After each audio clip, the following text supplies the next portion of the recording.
Here's a highlight from a recent episode of Booked on Rock. First-time guest to the podcast, it is Gary Shea. Gary's the bassist and co-founder of the bands New England and Alcatrazz. He has a brand new book out now titled No Bass, No Party. How does the band Alcatrazz come together? Well, Jim and I stayed in L.A., thought nothing to go back to Boston for. We're going to stay in L.A. and play hardball. Maybe one of us will get a gig with some famous band and do well. Maybe we'll get a band in the same band together. It'd be kind of cool. I put an ad in a local paper. One night, the phone rang. It was an English voice yelling at me saying that he managed Graham Bonnet from Rainbow and Barry Mark Barlow from Jethro Tull and Zal from Nazareth, the bass player. Are you the bass player? Screaming at me. Who this guy is? He's screaming at me. I was about to go out the door to go someplace. I said, yeah, I'm the bass player. We got a record deal just on us in the band, no demo. And one weekend, we got the news that Barry got offered to play on Robert Plant's first album from Led Zeppelin, playing his first solo record. What are you going to say, no? Yeah. So he's out of here. And Zal is on tour with Elkie Brooks somewhere in Africa. Can go hold of him. So we had to find a guitar player and a drummer over the weekend in Los Angeles, where the deal goes down. It doesn't go down. It goes out the window. No pressure there. So we that first night, we auditioned Lawrence Jubbar, who played guitar for Paul McCartney. And we were doing a Russ Ballard song called SOS that Graham had done on a solo record. And Cozy Pollard played the drums on it, SOS. And the first thing he said when we were done is, can you please tune down? It was like, wrong. And the manager, of course, is running around at 2 a.m. going, that's it, Wings, New England, Rainbow, I can sell this. Yeah, sure you can, but he's not the right guy. We'd be killing each other before the first gig. Can't do that.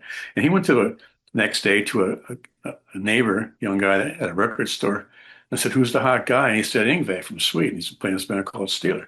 So Andy rang him. He said, you want to audition for Graham Bonnet? And Yngwie couldn't believe it. He thought it was a crank phone call because he loved, all the Swedish guys love Deep Purple. They know all that stuff backwards and sideways, and they worship Richie Blackmore. And Graham was part of that family, and Yngwie didn't believe it at first. And he came down at night and played for us, and he nailed all that stuff. He could play any Deep Purple song or Rainbow song he could shake a stick at. And he became the guitar player. Was there falling out with Yngwie? Yeah, well, the manager, speaking about drugs, swore he had managed it. Robert Palmer and Bay City Rollers at one point, and the whole thing went up his nose and lost his family. They got back together again. He swore he'd never do it again. Sure enough, we get going. He's doing it again and bringing Yngwie with him and telling me the best thing since sliced bread. Don't worry about the other guys, And like in Japan, they were saying Alcatrazz featuring Yngwie, and Graham saw that hit the roof. And so that became a problem. And Yngwie just started getting more out of hand, but just jumping around all over the place. Just play the song. Just do your solos and go crazy, but don't be running around like a crazy person. And he just got a little hard to deal with. This is not good. And Graham reacted, rather than taking the reins and saying, here's what we're going to do. You're going to do this or you're out of here. He just went into a shell and just hated Yngwie, and everything's bad, and come out of the house. So now we got a problem. We said, well, it's obvious we got to change guitar players. Whether he's going to be famous or not, that doesn't matter. The group is more important than the single guy doing that. There's other guitar players on the earth besides him. So we put the word out, and Jimmy found Steve Vai through David Rosenthal, who played for Rainbow, and I think played for Billy Joel for a while. And he mentioned Steve Vai from Frank Zappa's band. And I like the idea that the music could change a little bit and be more adventuresome. And the second record I love the second record. We had problems with Capitol Records at that point, but the music was great, I thought. But a lot of people liked Yngwie European style as opposed to Steve's style, which is a little more American kind of sound. But they're both amazing players, and they've both been playing together on the G3 circuit for the last 30 years or so. We were trying to get Yngwie on some of our recent Alcatrazz records, and his manager says, his wife, she wanted $1 million to play on one song. It's like, come on. Oh my God. Jesus. Even if David Lee Roth said that, he wouldn't get it. $1 million.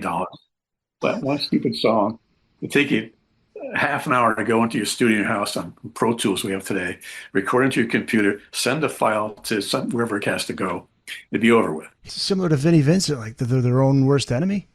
Yeah. Yeah.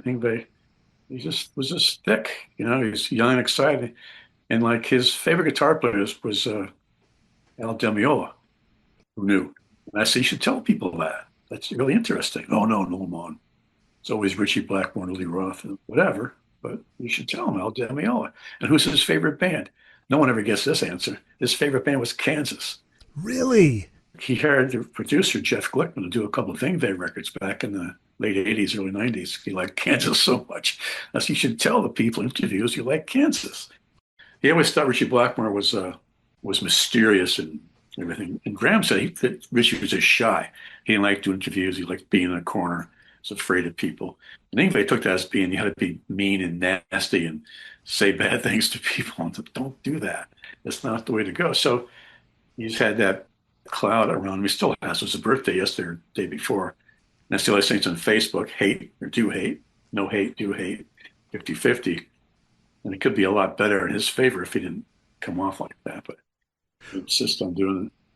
He's a great guy. He's a funny guy, really talented guy. He can play any kind of. He can play the blues. Yeah. He can do anything he wants. He knows how to play the guitar.